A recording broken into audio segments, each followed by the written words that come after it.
Long ago, in a time before whale hunting, there was no sun, only the moon. And in these days of darkness, the men hunted on the sea with their kayaks by moonlight. During their time on the ocean, these men frequently heard a sea monster. Though the beast was never seen, its sounds kept the men from traveling too far from land.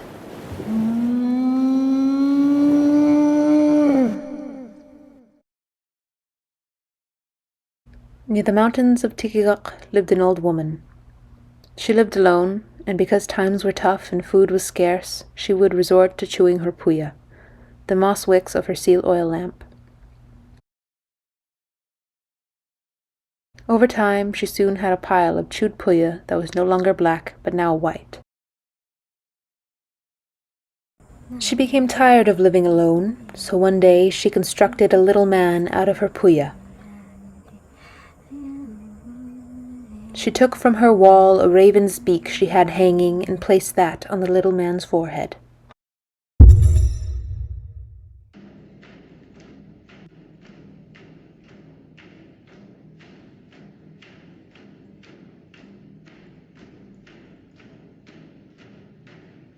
She went to sleep and awoke the next day to a little man sitting cross-legged on her floor near her seal oil lamp.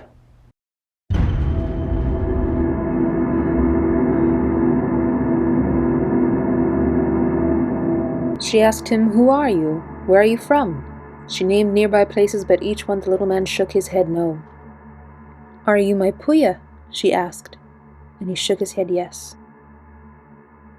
She gave him the name Tulunigraq, the Raven Man.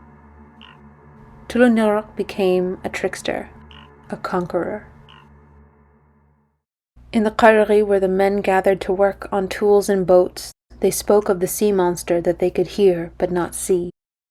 Tulunigraq heard this and said to himself, "I'm going out there."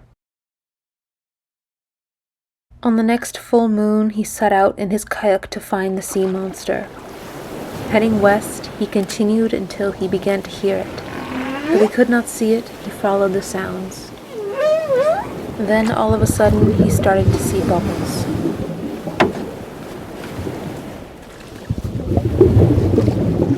He continued to follow it further and further out. Then the sea monster finally surfaced, and Tulunigraq harpooned it. The sea monster dove down and didn't come up for a very long time.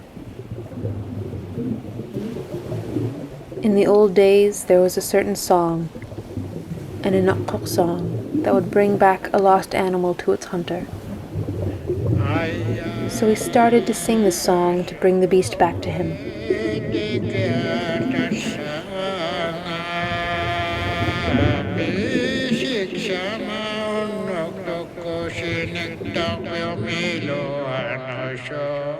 And it did. But it came up as land.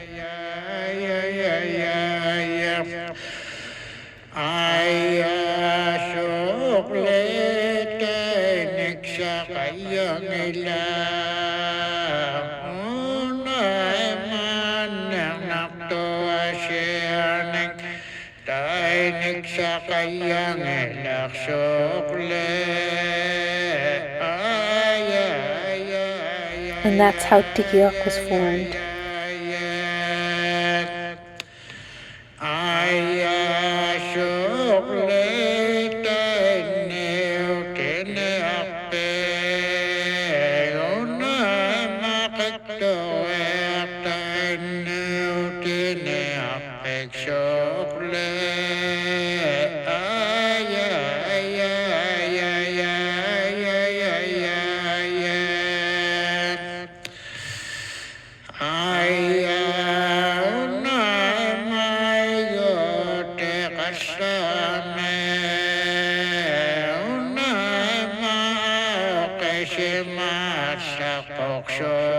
And that's how